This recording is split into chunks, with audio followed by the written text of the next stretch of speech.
राखी कह दो ये झूठ है, कह दो कि तुमने ऐसा कुछ नहीं बोला। ये भी बोला है कि आप बहुत अच्छे हो। ऐसा बोला? हाँ। Very sweet. देखिए तारीफ की आपकी, हाँ। मगर उन्होंने ये कहा अच्छा दुकान बंद हो जाएगी। हाँ। आपको तो पता है वो उठपटांग बातें करती हैं और हमारा दिल बहलाती है, काफी मनोरंजन होता है हमारा उनकी बातें सुनकर। I wish her all the best and उनको भी पता है कि एक कलाकार की दुकान केवल और केवल उनकी सीने से नहीं चलती है। एक कलाकार की दुकान उनकी स्किल सेट के आधार पर चलती है और स्किल सेट मेरे पास क्या है क्या नहीं ये आप सबको बेहतर मालूम है। आपने अभी कहा राशि जी से कुछ बात हुआ मैम आपका? राशि जी का कुछ फोन किया है आपको? हाँ, जब उन्होंने मेरा वो रील देखा था जिसमें मैंने अपने क्रॉनिक पेन के बारे में बात किया था, उस रील को देखकर उन्होंने कॉल किया था।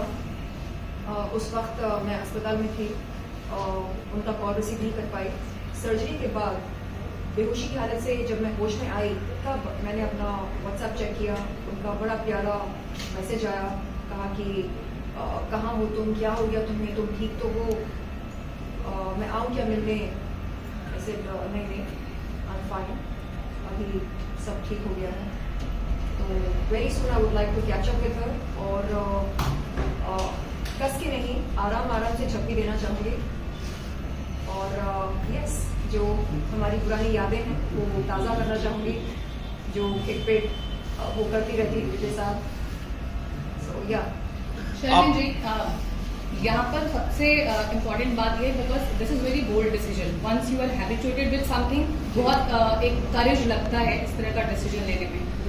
और ऐसे बहुत सारे लोग हैं जो इस तरह का क्रॉनिक पेन और प्रॉब्लम्स झेल रहे होंगे, लेकिन बिकॉज ऑफ इनसिक्योरिटी वो ये डिसीजन लेने उनके लिए टफ होता होगा क्योंकि वो एक हैबिचुएटेड हो गए हैं कंडीशन के साथ। उनके लिए आप क्या मेक एंड ब्रेक पॉइंट क्या बताना चाहेंगे आपके लिए था? और क्या वाकई जैसे ही आपको डॉक्टर ने बोला कि आप रिमूवल करवा लीजिए इमीडिएटली आप रेडी हो गई, आपको भी वो इनसिक्योरिटी आई?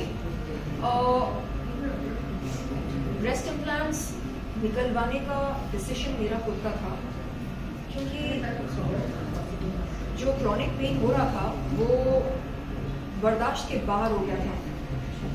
तो जब मैंने अपने डॉक्टर्स को कॉल करके कहा कि डॉक्टर्स मैं तंग आ चुकी हूँ इस तरह पेन किलर्स खाकर और इस क्रॉनिक पेन के साथ अब मुझे नहीं जीना है, मुझे राहत चाहिए, छुटकारा चाहिए वंस एंड फॉर ऑल। तो मैं आ रही हूँ और आप प्लीज़ निकाल दीजिए ये जो पहाड़ है मेरे सीने पर, इन्हें निकाल दीजिए। मुझे ये एक्सेस बैगेज नहीं चाहिए, ये बोझ नहीं चाहिए। मुझे एकदम एक बटरफ्लाई की तरह जीना है, एकदम लाइट होकर, you know, with no excess baggage. आपने भी कहा कि सोच लीजिए क्योंकि फिर आप अगर इस डिसीजन को रिवर्स करना चाहेंगी तो बहुत रिस्की हो जाएगा, बहुत मुश्किल हो जाएगा हमारे लिए और आपके लिए भी। ऐसे नहीं तय कर लिया मैंने, नहीं चाहिए। आपने अभी कहा कि ब्रेस्ट इम्प्लांट करने के बाद में मैं ज़्यादा खूबसूरत दिख सकूं और बॉलीवुड में शायद कुछ काम ज़्यादा मिलेंगे, तो उसका कुछ फ़ायदा हुआ था आपको? देखिए अटेंशन बेशक मिलता है जब आप खुद को एक एक्स्ट्राऑर्डिनरी तरीके से पेश करते हैं, लेकिन वो अटेंशन पल भर का होता है। और मैंने हमेशा से खुद को एक कलाकार के रूप में दर्शाना और पेश करना बेहतर समझा। तो एक कलाकार के लिए उसका औजार क्या होता है? ये तो नहीं होता है एक कलाकार का औजार।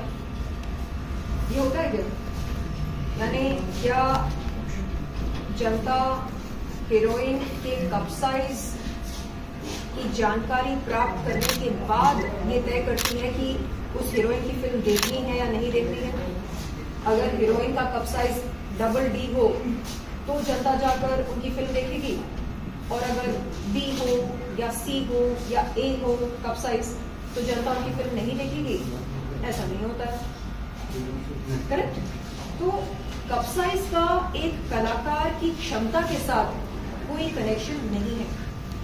और मुझे समझ में आने लगा कि अगर मुझे खुद को एक कलाकार के रूप में पेश करना है, दर्शाना है, तो फिर इन चीजों की जरूरत ही नहीं है। सच्चाई और ऑथेंटिसिटी यही एक कलाकार के सबसे बड़े औजार होते हैं।